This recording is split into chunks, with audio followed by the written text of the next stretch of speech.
Radio Lomé, il est 12h30 minutes.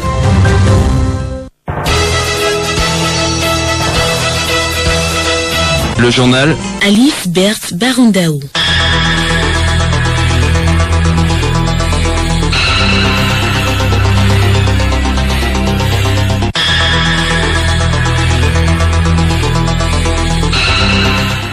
Bonjour auditeurs, bienvenue pour cette édition dominicale de la mi-journée. Au sommaire, l'artisanat au service des populations.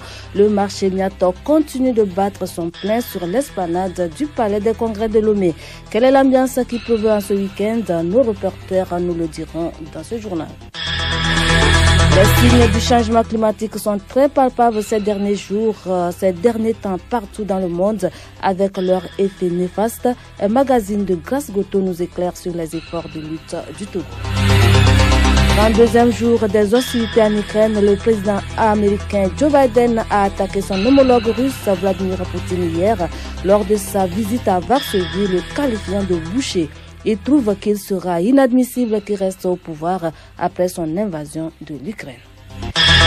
Pour les éperviers ont repris hier les entraînements en Turquie où ils sont en stage.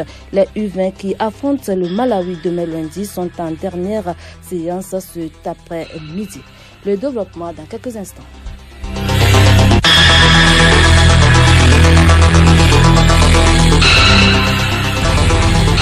Radiolomé.tg.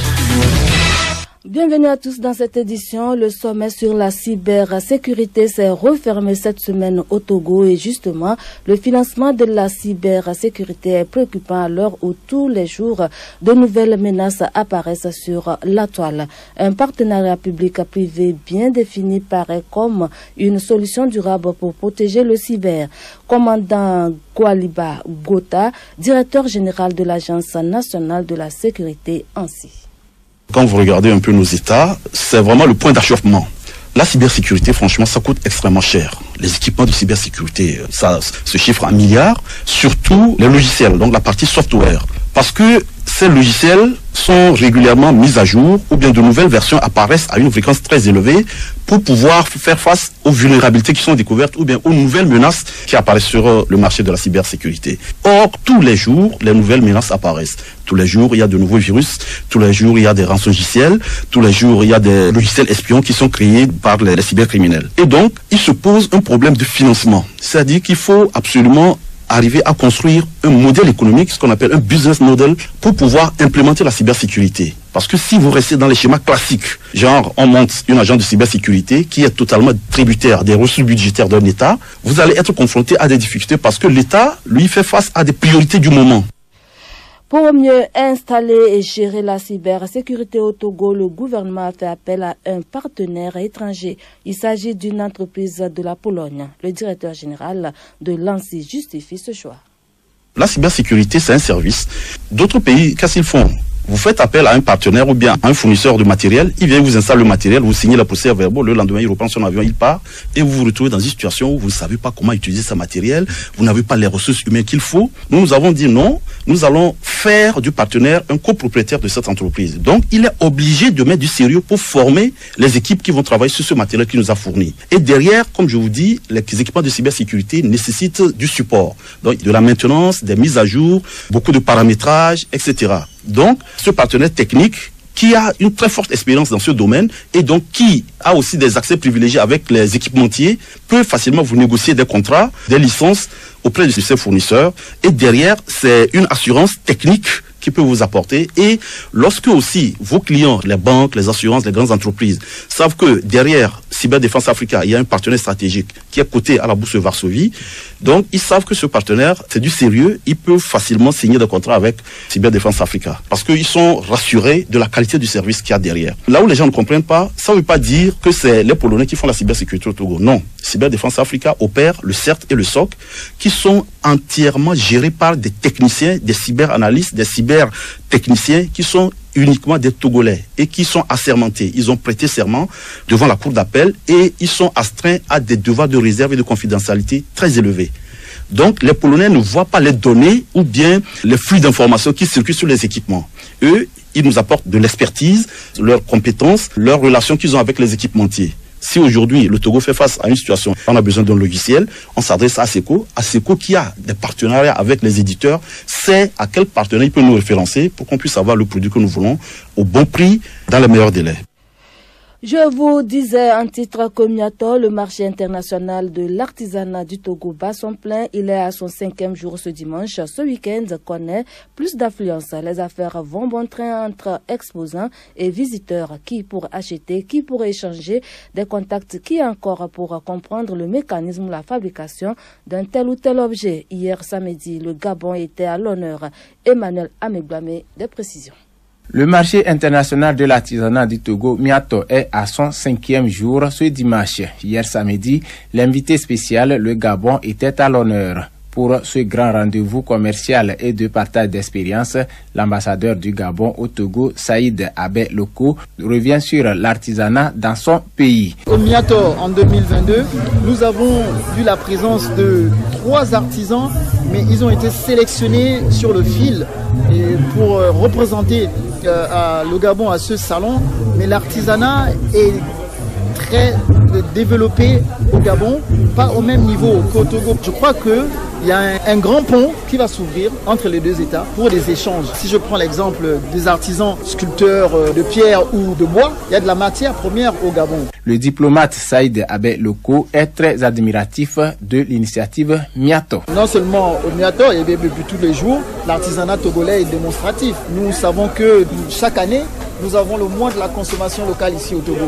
Et pendant ce mois, nous découvrons encore d'autres artisans que nous ne pouvons pas voir tous les jours. Et ces événements comme le Miato nous permettent encore de découvrir d'autres talents togolais que nous ne voyons pas tous les jours. Donc c'est une initiative que nous saluons et que moi personnellement je vais demander à un conseiller à mes autorités, à nos autorités dans mon pays pour voir comment est-ce que nous organiserons aussi une foire internationale ou aussi instaurer un mois de la consommation locale au Gabon.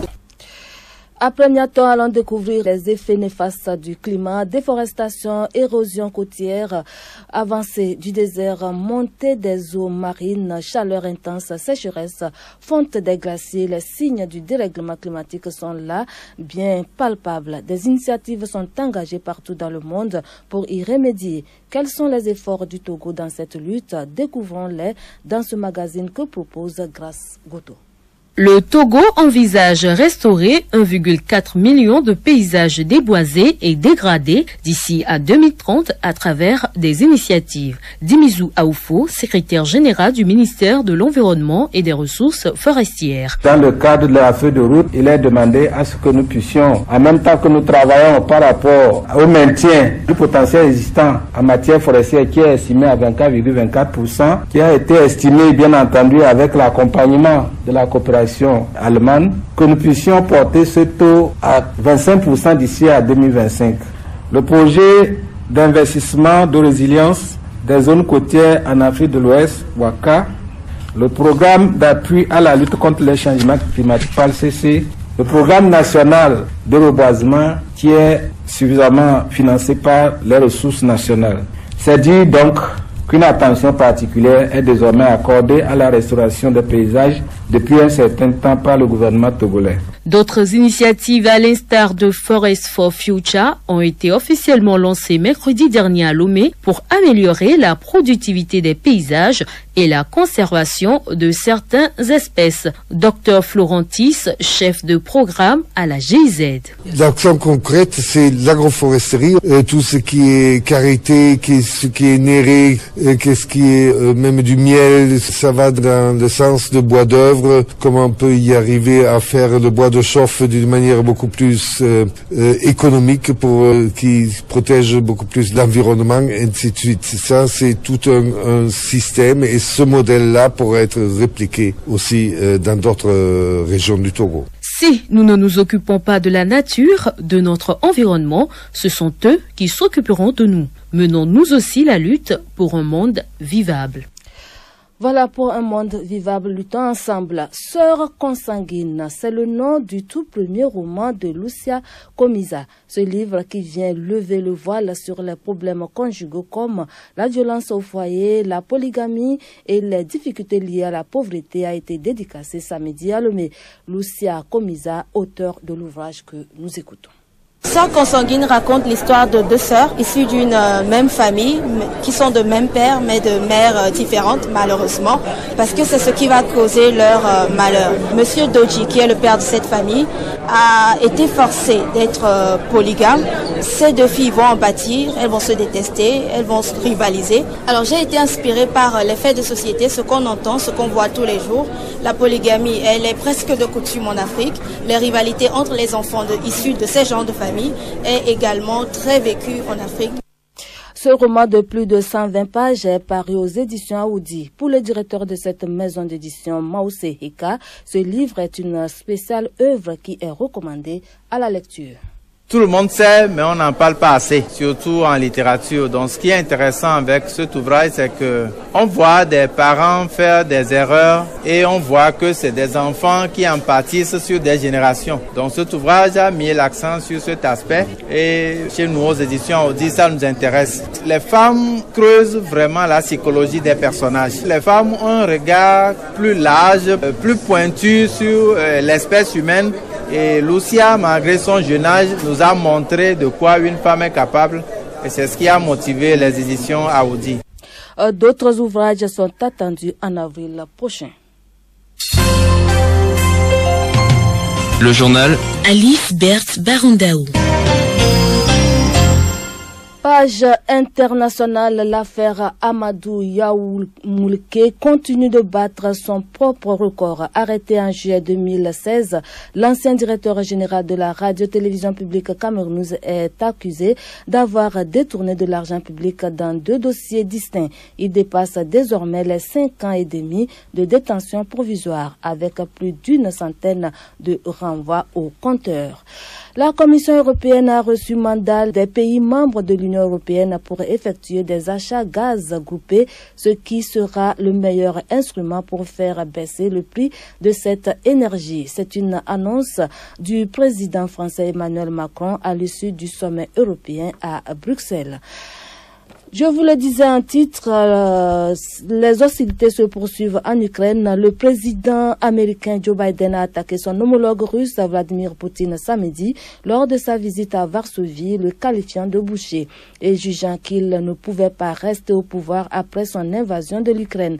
La Maison-Blanche a immédiatement essayé de tempérer sa déclaration affirmant que Joe Biden n'appelait pas à un changement de régime en Russie. Le porte-parole de Kremlin, Dmitry Peskov, a réagi en jugeant que les insultes personnelles de ce genre réduisent le champ des possibles pour les relations bilatérales entre le gouvernement américain actuel. Selon l'Ukraine, les États-Unis ont assuré qu'ils n'avaient pas d'objection au transfert d'avions de combat polonais à l'Ukraine, a affirmé samedi le ministre des Affaires étrangères. Après avoir rencontré dans la matinée le président américain Joe Biden en visite en Pologne, la Russie poursuit son offensive en Ukraine pour le 32e jour avec des frappes dans de nombreuses villes. Kiev, dernière grande ville de l'Ouest Ukraine, avant la frontière avec la Pologne, a été visée par de nombreuses frappes russes faisant au moins 5 blessés. Cela alors que la Russie a annoncé vendredi sa décision de se concentrer sur la libération de Donbass dans l'est de l'Ukraine alors que le conflit piétine et aucune issue claire ne se dessine. Au total, 5208 personnes ont été évacuées des villes ukrainiennes via des couloirs humanitaires samedi, selon le haut responsable, contre 7331 la veille. 4331 personnes ont quitté Mariupol pour mai, selon la vice-première ministre ukrainienne. Plus de 100 000 personnes doivent encore en être évacuées. Parlons de la présidentielle française d'avril prochain. Yannick Jadot au Zénith de Paris, Jean-Luc Mélenchon à Marseille, Éric Zemmour à Tracadéro. 3 candidats à la présidentielle tiennent donc un meeting ce dimanche. Pour chacun d'entre eux, ces rassemblements militants doivent donner une impulsion décisive à moins de 2 semaines du premier tour de l'élection présidentielle.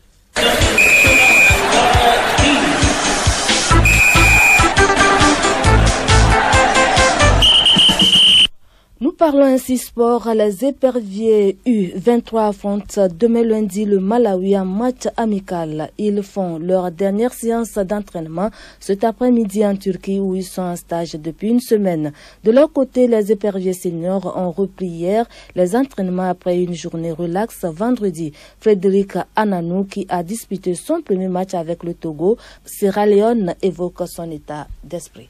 Pour moi, ma question était si c'est si professionnel comme en Europe. Je dois dire oui, parce que moi j'étais déjà à l'équipe nationale de l'Allemagne et si je compare ça, il y a des petites différences. Alors, au début c'était un peu compliqué pour moi parce que je connais pas encore le foot africain. J'ai vu que je peux adapter directement. Alors c'était pas de problème pour moi.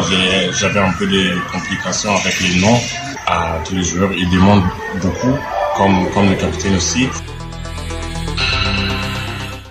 Excusez-nous donc pour la qualité de ce son. Nous reformons ainsi ce journal avec le rappel d'un seul titre. Les signes du changement climatique sont très palpables ces derniers temps partout dans le monde avec leur effet néfaste.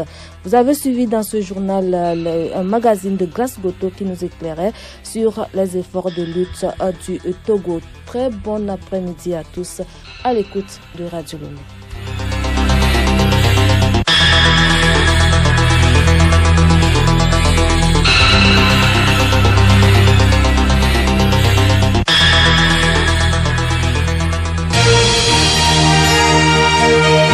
Radio Lomé, boîte postale 434, email radiolomé@radiolomé.tg.